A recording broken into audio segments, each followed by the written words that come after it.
My family said I failed. Then my brother's fiancée looked at me and said, "You're the founder?"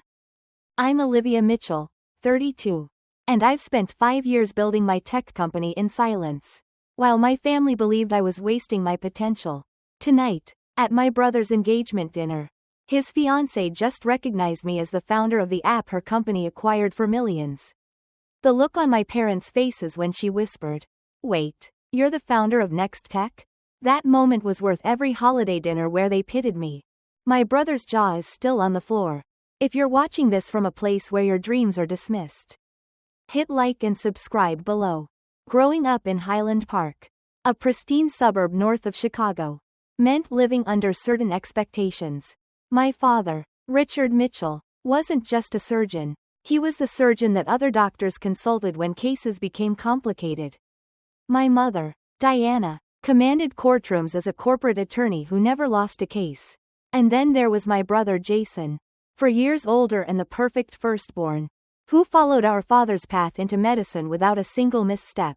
Our home was beautiful, but evaluative. The dinner table wasn't just for eating. It was for reporting achievements. Mom would start most evenings with it. "So, what did everyone accomplish today?" Jason always had something impressive. Perfect test scores, science fair victories, volunteer hours at prestigious hospitals. When my turn came, my answers never quite measured up. I built a website for fun. I once announced at 15. Genuinely proud of teaching myself HTML and CSS over a weekend. "That's nice, honey," Mom replied with that particular smile that didn't reach her eyes. "But shouldn't you be focusing on your debate team preparation? Colleges look for sustained commitments, not hobbies." Dad would nod along, already turning to ask Jason about his advanced biology project. The message was clear. Computers were toys. Real achievement happened in operating rooms and courtrooms. My bedroom became my sanctuary where I could dive into programming languages and tech forums without judgment. While Jason's walls displayed framed academic awards, mine had printouts of code and sketches of app interfaces. I'd stay up until 2 a.m. learning Python and JavaScript, then drag myself through chemistry class the next day. Not that my parents noticed my exhaustion, unless it affected my grades. When I was 16, I developed a program that helped organize my school's massive annual fundraiser. The event coordinator, Mrs. Winters, was amazed when my software cut their planning time in half. "Your daughter has a remarkable talent," she told my parents at a school function. "Oh, Olivia has many interests," Mom replied diplomatically, "but we're focusing on getting her law school prerequisites in order." I wasn't even planning to apply to law school, but they'd already decided my future. The regional coding competition during my junior year marked a turning point. After months of preparation, I qualified for the finals with an inventory management system I'd built. The competition fell on the same Saturday as Jason's medical school acceptance celebration. "We're so sorry, sweetie," Mom said, not looking particularly sorry at all. "But your brother's worked his entire life for this. You understand, right? Maybe next time." I competed alone, the only student without family support, and won first place. The judges, professional software engineers, told me I had natural talent and vision beyond my years. I came home clutching my trophy to find our house full of relatives celebrating Jason. My achievement warranted a quick "That's wonderful, dear" from Dad before he returned to toasting my brother. That night, I made a decision. I would succeed on my own terms without their validation. I would build something they couldn't dismiss or minimize. Something that would force them to see me. Senior year brought college applications and parental pressure to apply to Ivy League schools with strong pre-law programs. Instead, I applied to state universities with excellent computer science departments. When my acceptance to Illinois Tech arrived along with its generous merit scholarship, my parents reacted as if I'd announced plans to join the circus. "You're throwing away your potential," Dad said, disappointment evident in every syllable. "Your test scores could get you into Yale computer science." Mom questioned, her voice rising. "That's not a field for someone of your capabilities." What they meant was that's not a field worthy of a Mitchell. Jason, home from his first year of medical school, tried to mediate in his well-meaning but condescending way. "Maybe it's just a phase. Mom, Let her get it out of her system before law school. I left for college that fall with my parents' expectations weighing on me. But also with a lightness I hadn't felt before. Finally, I could immerse myself in what I loved without constant judgment. What my family called failure, I recognized as the first step toward finding my own path. College was liberation. At Illinois Tech, I wasn't the daughter who was squandering her potential on computer games. I was Olivia, the student who professors singled out for her innovative approaches to programming challenges. For the first time, I found myself surrounded by people who spoke my language and valued what I could do. During sophomore year, I met Emma Rodriguez in my advanced programming class. While most students struggled with the final project, Emma and I finished it in half the assigned time and added extra features just for fun. We started grabbing coffee after class, staying until the campus cafe closed, talking about technology and its untapped potential. The healthcare system is broken, Emma said one night, her laptop opened to an article about medical communication failures. Her mother had been misdiagnosed 3 times before finally receiving proper treatment for lupus. Doctors can perform miracles, but they can't communicate with each other or their patients effectively. That conversation sparked something. Over the next week, we sketched ideas on napkins and white bars, envisioning a platform that would revolutionize how medical information flowed between providers and patients. By semester's end, we had the skeleton of what would eventually become next. Summer break meant returning home where nothing had changed. At family gatherings, the first question relatives asked Jason was about his medical residency. The first question they asked me was when I was switching to a real major. I started giving vague answers about studying technology that allowed conversations to move on quickly. Computer stuff is getting popular, my uncle would say with a dismissive wave. I'm sure you can find some entry-level job when you graduate. Maybe IT support. What they didn't know, Emma and I were spending every free moment building our prototype. We worked from her parents' garage in Chicago, a space they generously cleared for us. Her family brought us sandwiches and asked questions about our progress. The contrast with my own family couldn't have been starker. By junior year, we had a working beta version. We entered entrepreneurship competitions, winning enough prize money to file patents and incorporate our business. A professor connected us with Dr. Harriet Chin, a frustrated hospital administrator who became our first advisor and eventually our first paying client. This could transform patient outcomes, Dr. Chin told us after seeing our demo. How soon can we implement a pilot program? Meanwhile, at Thanksgiving dinner my senior year, my father cornered me by the dessert table. Diana and I have been talking, he said, using my mother's name in that way that signaled a united parental front. We're concerned about your job prospects. Jason can help you get an administrative position at his hospital. Something stable while you figure things out. I took a deep breath. Actually, I'm working on starting a business.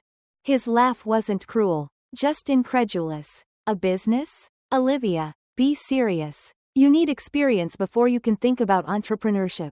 Get a real job first. That was the last time I tried to share my professional life with my family. It hurt too much to have something I poured my heart into treated as a childish fantasy. Emma and I graduated and moved into a tiny apartment in Chicago's South Loop. We lived on ramen and coffee coding until our eyes burned, taking side gigs building websites to pay rent. Our first office was a corner desk at a co-working space we could barely afford. Next T slowly gained traction. A small angel investment from one of our competition judges allowed us to hire our first employee, a brilliant developer named Tyler. We landed a contract with a regional medical center, then another with a network of outpatient clinics. When I called home, conversations remained superficial. Work is fine, I'd say when asked. They never pressed for details. Assuming fine meant I was getting by in some entry-level tech support role. At Christmas that year, Jason announced his engagement to a pharmaceutical sales representative. My parents beamed with pride while relatives asked about wedding plans. Later, my mother found me alone in the kitchen. You know Olivia, she said, refilling her wine glass. Jason's friend Mark is single. He's finishing his residency in neurology. I could arrange an introduction. The subtext was clear. At least I could marry success if I couldn't achieve it myself. What my family didn't see. Our user base growing exponentially. Hospitals reporting reduced errors and improved patient satisfaction. Medical journals beginning to take notice of our platform's impact. We need to talk about scaling, Emma said one morning, spreading investor meeting invitations across our desk. We can't keep up with demand. By the time I turned 26, Nextech had 30 employees and had raised $5 million in venture capital. I had moved into a modest but beautiful apartment overlooking Lake Michigan and could afford to pay off my student loans.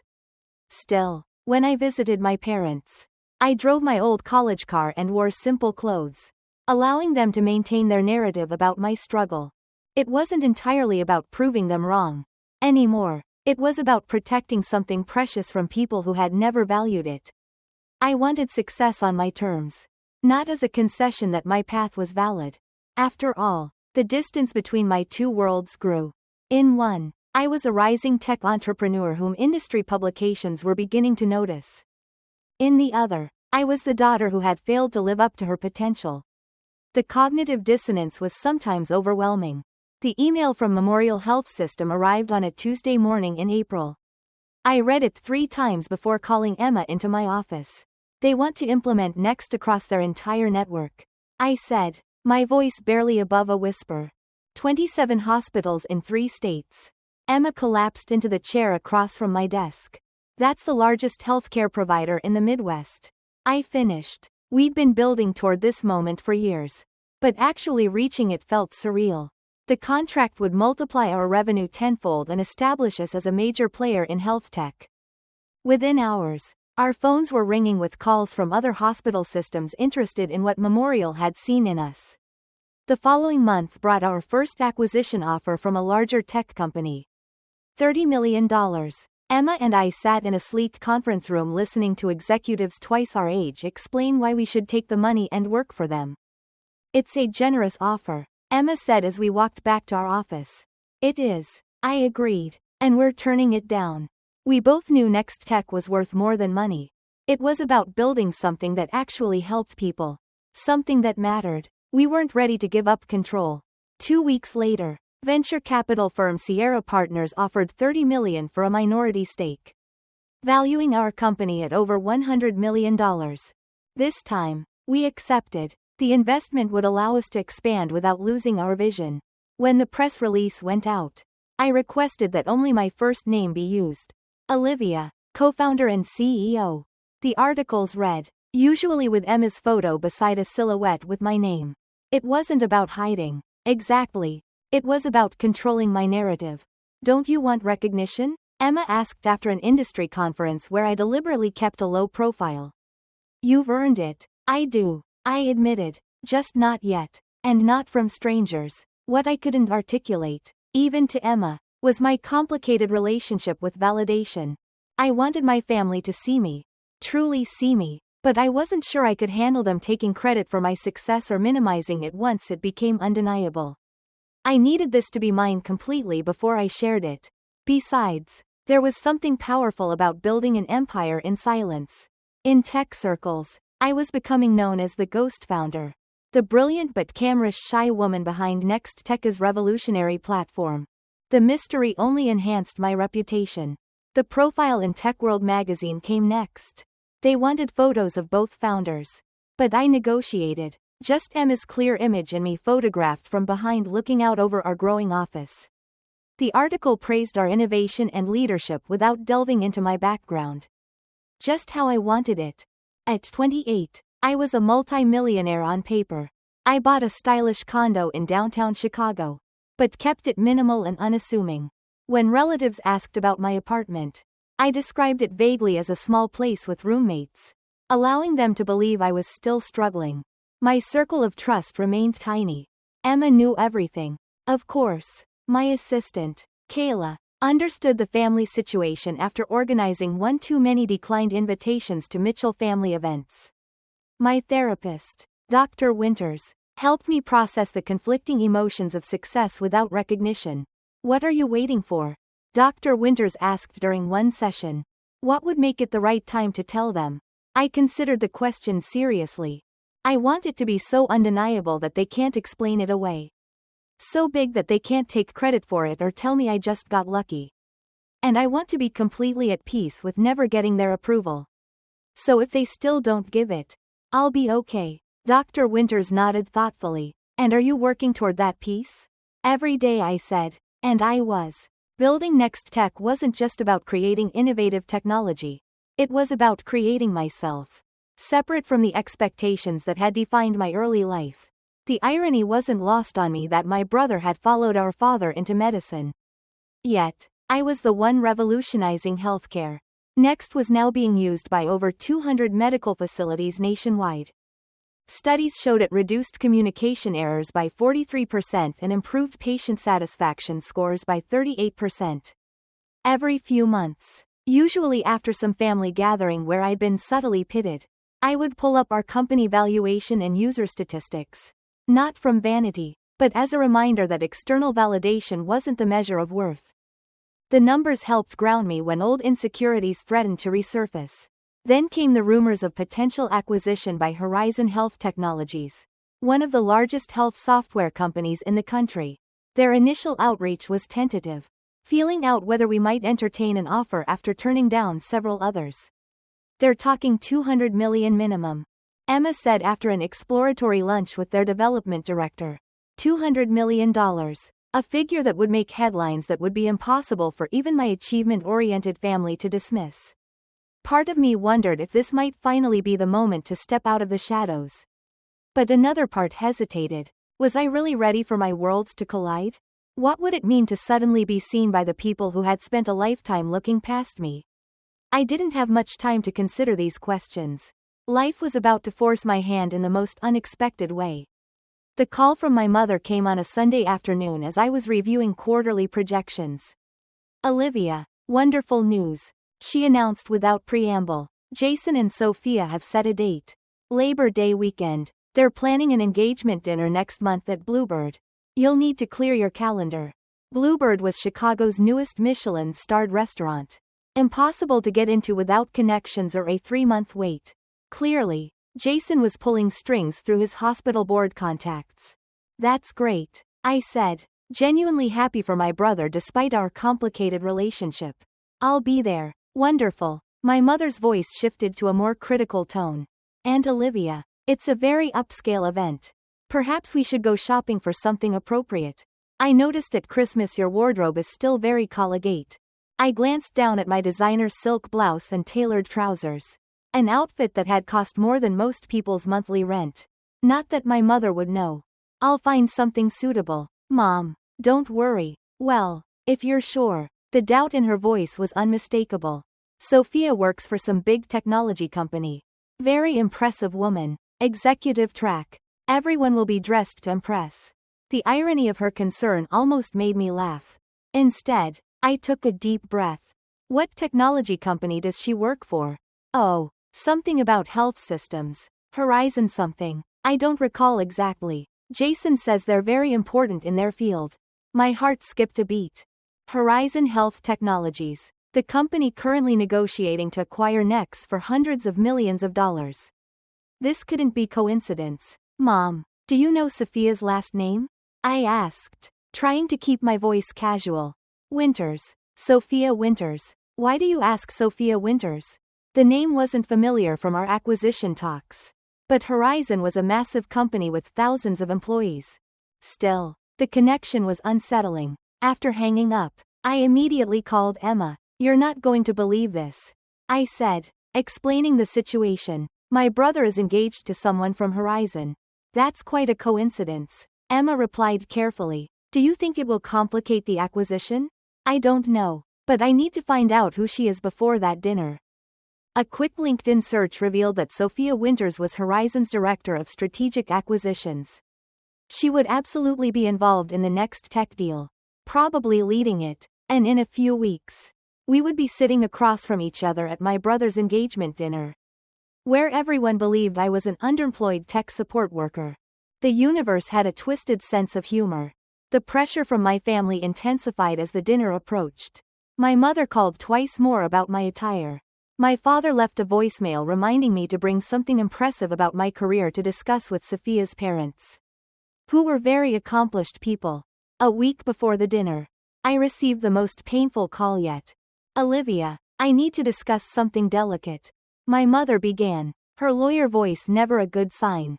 "Your father and I were talking with the Winters last night. They asked about you and well, Jason mentioned you were between jobs." My stomach tightened. "I'm not between jobs, Mom." "Well, that little computer help desk position wasn't exactly something to highlight. Jason was just trying to smooth things over. The point is, Sophia's father knows someone at Apple who might be hiring entry-level IT staff. Isn't that wonderful? We could finally get you on a proper career track." The casual dismissal of my work.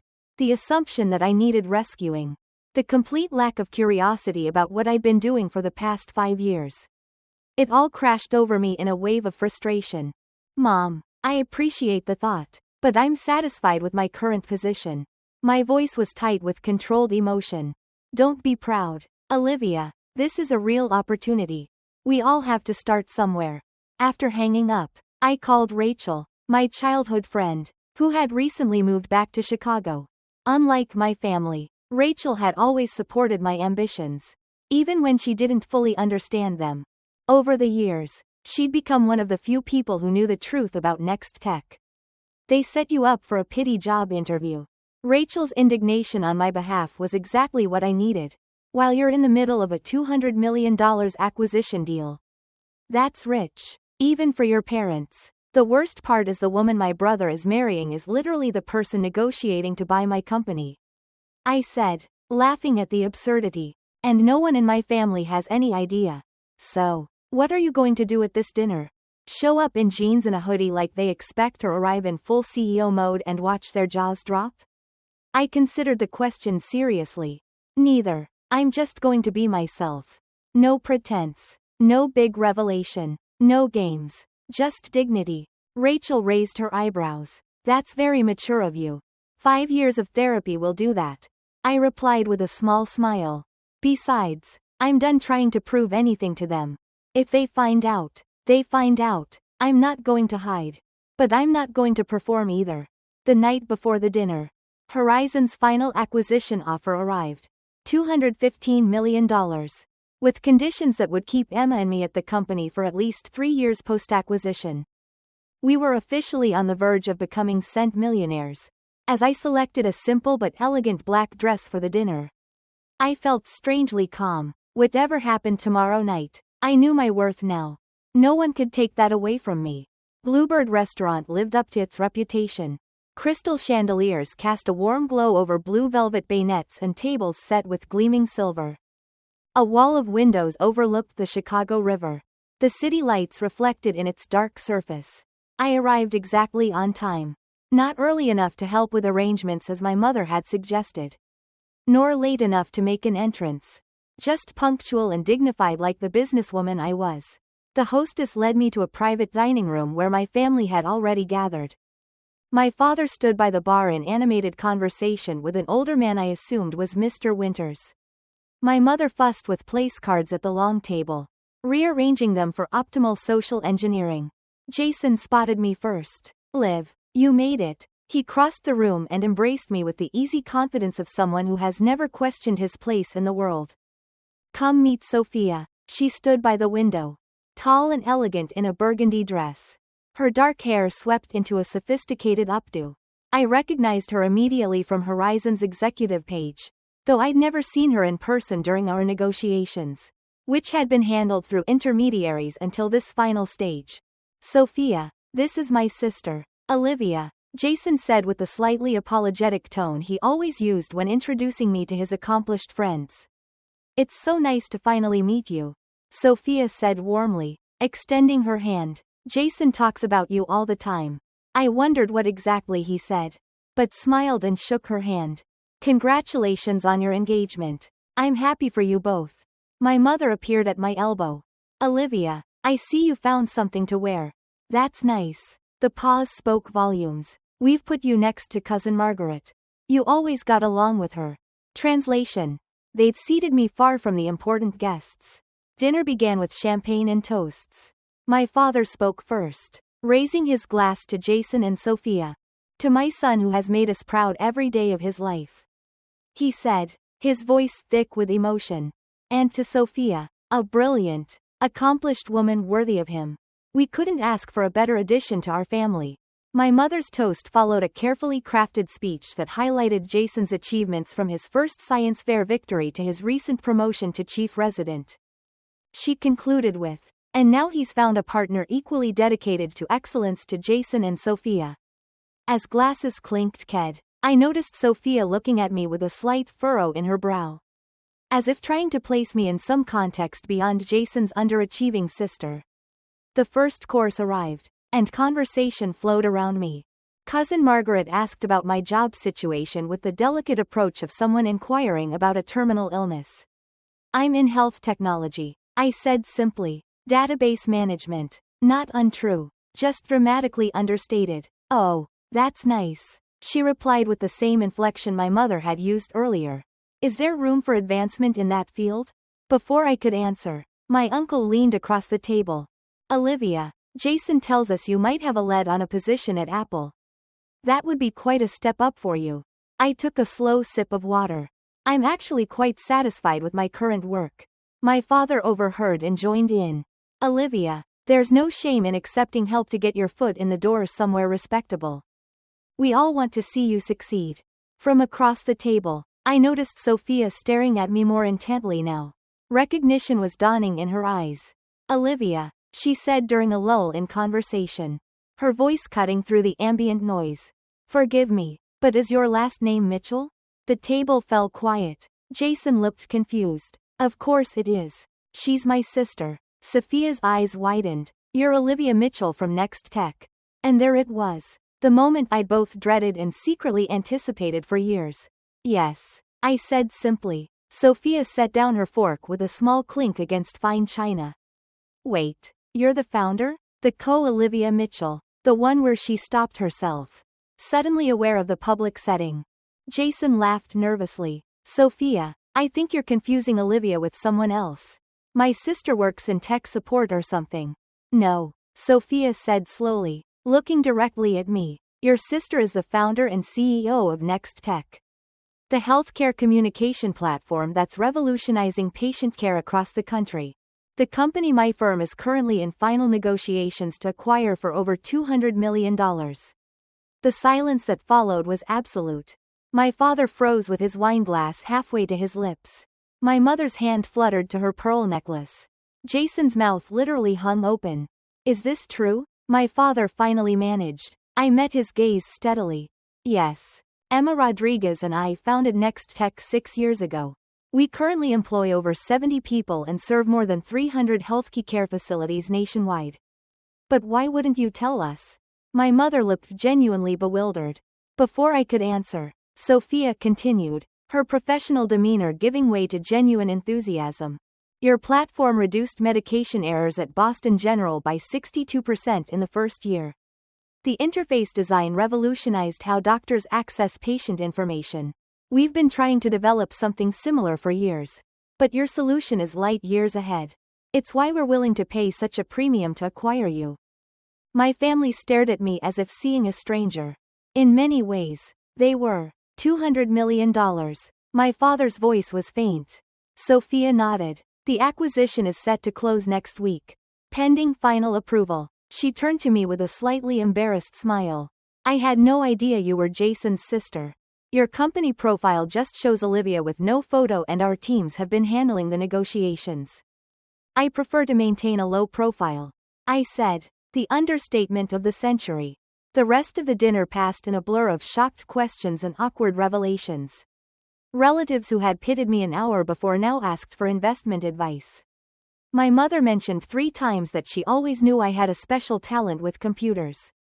My father claimed he'd told colleagues about his daughter, the tech entrepreneur. For years, Jason alone remained relatively quiet, processing the fact that his struggling little sister was about to sell her company for a sum that dwarfed his entire expected lifetime earnings as a physician.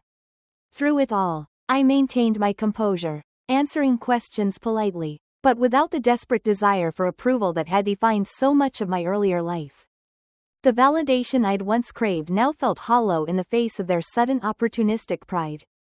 As the evening wounded down, Sophia pulled me aside. I'm sorry if I created an awkward situation. I was just so surprised. I smiled genuinely. Don't apologize. It's been a long time coming. For what it's worth, she added, your reputation in the industry is extraordinary. People call you the ghost genius. Now I understand why you kept such a low profile. As we said our goodbyes, my mother clutched my arm. We need to talk soon. Olivia, properly talk about everything. I nodded, knowing the conversation was inevitable, but no longer fearing it. We will. Walking to my car, I felt lighter somehow. The secret I'd carried for years was finally in the open. Whatever came next, I would face it on my own terms. Secure in the knowledge of what I had built. The first text arrived before I even got home from the dinner. My mother, we need to talk. Brunch tomorrow. The Drake Hotel at 11. By morning, my phone was flooded. Relatives suddenly remembered they'd always supported my computer interests. Cousins, who hadn't spoken to me in years, asked about investment opportunities. Jason sent 3 separate messages, each more confused than the last, culminating in a simple, "Why didn't you tell me?" I replied only to my parents. Agreeing to brunch. Some conversations needed to happen in person. The Drake's dining room was elegant and discreet, perfect for the difficult conversation ahead. My parents were already seated when I arrived, both dressed impeccably as if for an important business meeting rather than family brunch. Olivia, my father, stood, awkwardly oscillating between his usual perfunctory greeting and something more befitting a daughter he'd just discovered was wildly successful. He settled on an uncomfortable hug. You look well. My mother was less restrained. Darling, we have so much to discuss. I've been reading all about Next Tech this morning. The innovation awards, the funding rounds, the user growth statistics. Why would you keep all this from us? We're your family. I took a deep breath. I think you know why. I certainly don't, my father replied, his tone defensive. We've always supported your pursuits. The waiter arrived with coffee, giving me a moment to compose my thoughts. Once he left, I looked directly at my parents. You never took my interest in technology seriously. Every time I tried to share my work with you, it was dismissed as a hobby, something to get out of my system before finding a real career. After a while, it was easier to stop trying. That's not fair, my mother protested. We just wanted what was best for you. The technology field seemed so uncertain. What you wanted was for me to follow a path you understood and approved of. I corrected gently. When I chose differently, you treated it as failure. My father leaned forward. We always knew you had potential. Olivia, we were just pushing you to excel. No, I said firmly. You were pushing me to conform. There's a difference. Well, clearly it worked out, he countered. Look at what you've accomplished. Perhaps our pushing helped motivate you. It was the exact response I'd feared and expected. Taking credit for success, they'd played no role in rewriting history to cast themselves as supportive mentors rather than dismissive critics. Dad, do you remember telling me to get a real job at Thanksgiving 5 years ago? Or suggesting I take an administrative position at Jason's hospital because my own work wasn't viable? Mom, do you remember arranging a pity job interview for me just last week? My mother had the grace to look embarrassed. We were concerned about you. You never shared any details about your work.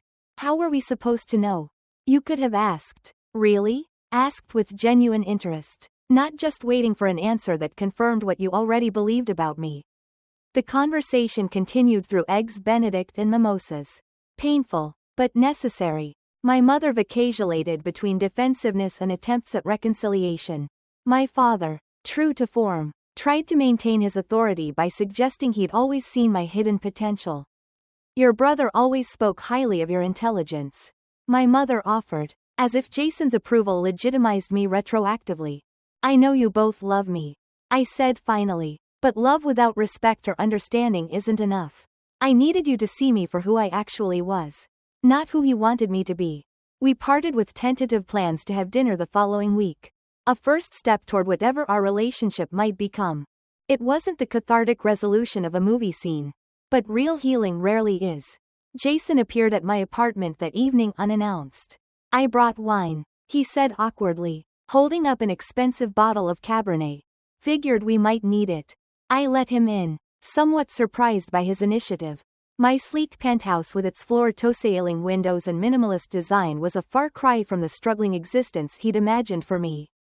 Nice place, he said, looking around. Really nice, thanks. We settled in my living room, glasses of wine in hand, the Chicago skyline glittering beyond the windows.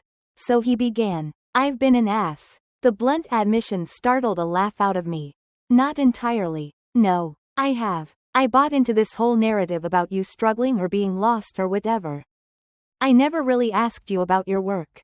Like actually asked. No, you didn't. He swirled his wine thoughtfully. I think I liked being the successful one. The one who made mom and dad proud. It was comfortable. His honesty disarmed me. I'd expected excuses or the same revisionist history our parents had attempted. For what it's worth, he continued, I'm sorry, and I'm really impressed by what you've built. Sophia hasn't stopped talking about your platform. Apparently, you're some kind of genius. I just built something I believed in. I said, something that actually helps people. Like what I try to do as a doctor. He nodded, just on a much larger scale.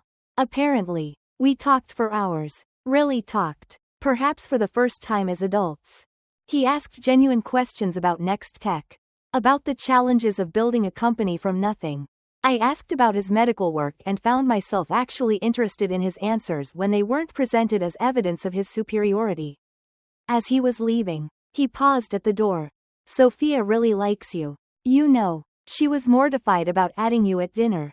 But she's hoping you two might become friends. Especially if you'll be working together after the acquisition. I'd like that, I said, surprised to find I meant it. Over the next few weeks, as the acquisition moved toward completion, my family relationships entered unfamiliar territory.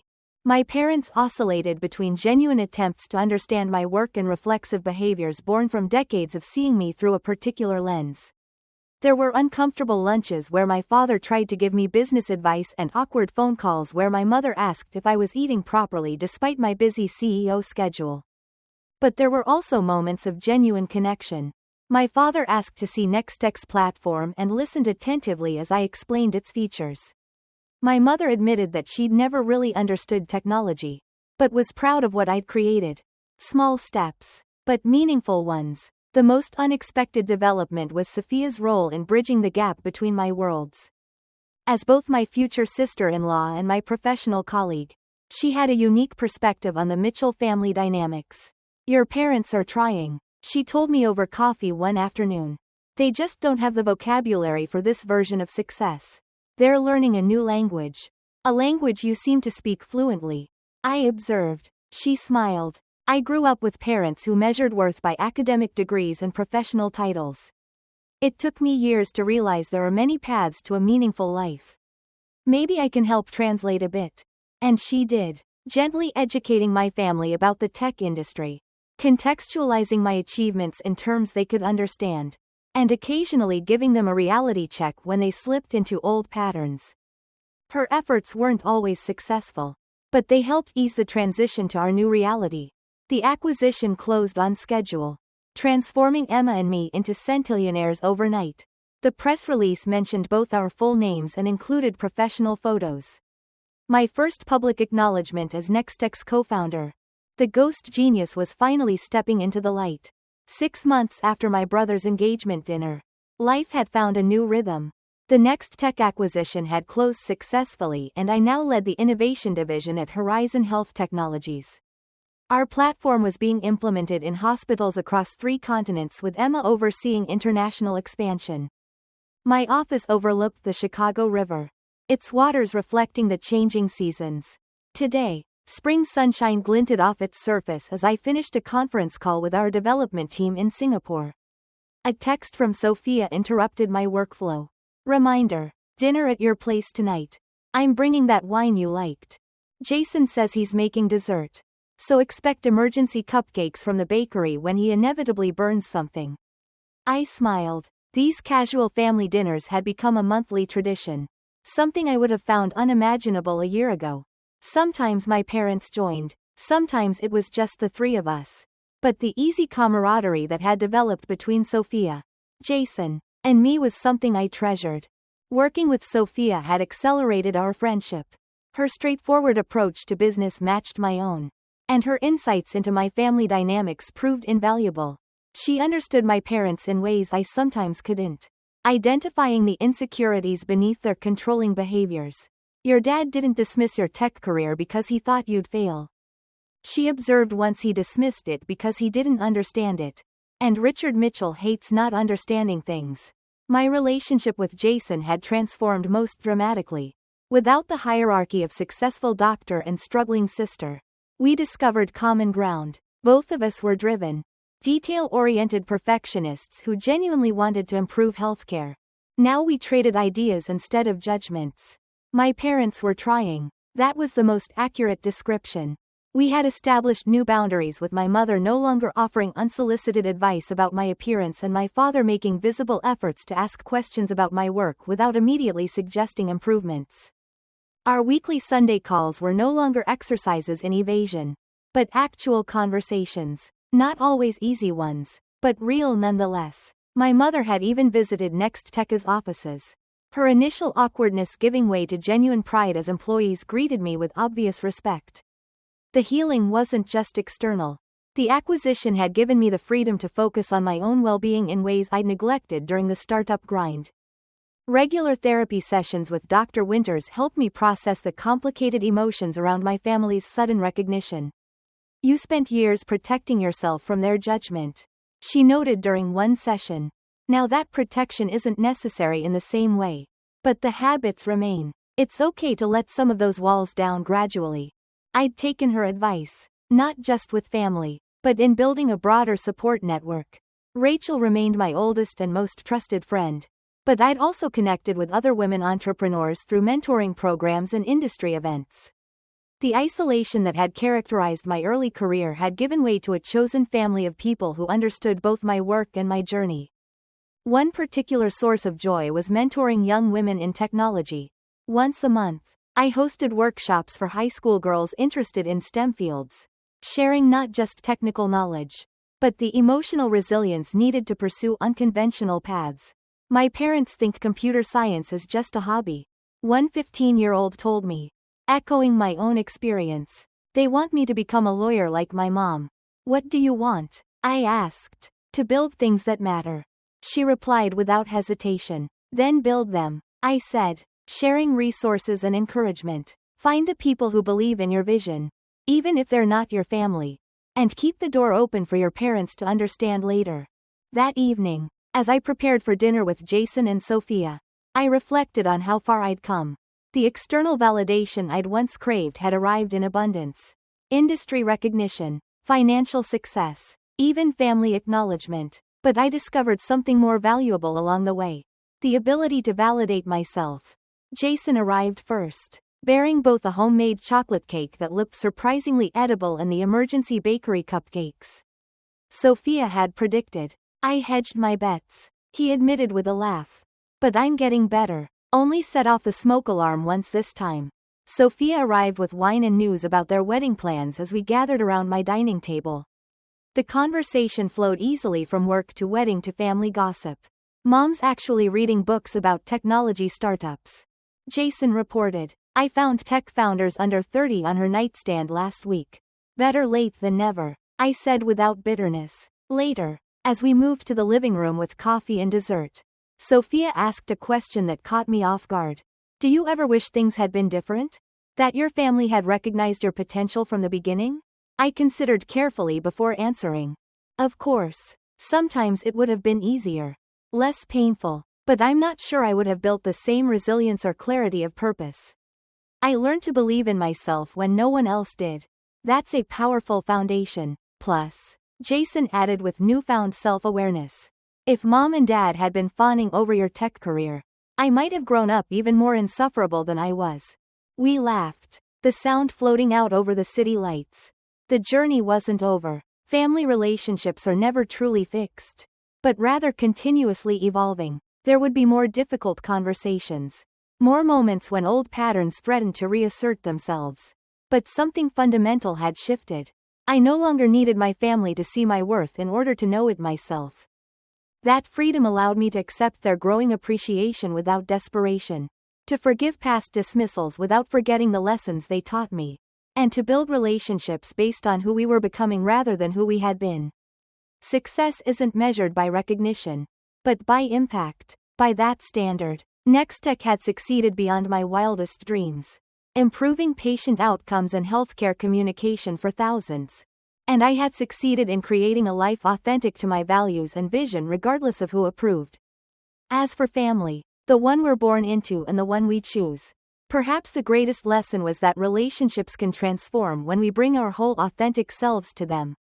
Not everyone will celebrate your path, but those worth keeping in your life will eventually learn to see you clearly.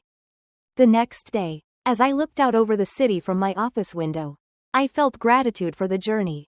Complicated as it had been, the path forward wasn't perfectly clear, but I was walking it on my own terms, creating success by my own definition. And that more than any acquisition deal or family validation was the real achievement. If my story resonated with you today, I'd love to hear about moments when you had to believe in yourself when others didn't. Drop a comment below sharing your experience. And if you know someone who needs to hear this message of self-belief, please share this video with them. Don't forget to subscribe for more stories about finding your own path, even when it's not the one others expect. Thank you for listening to my journey. Remember, true success isn't about proving others wrong, but about proving yourself.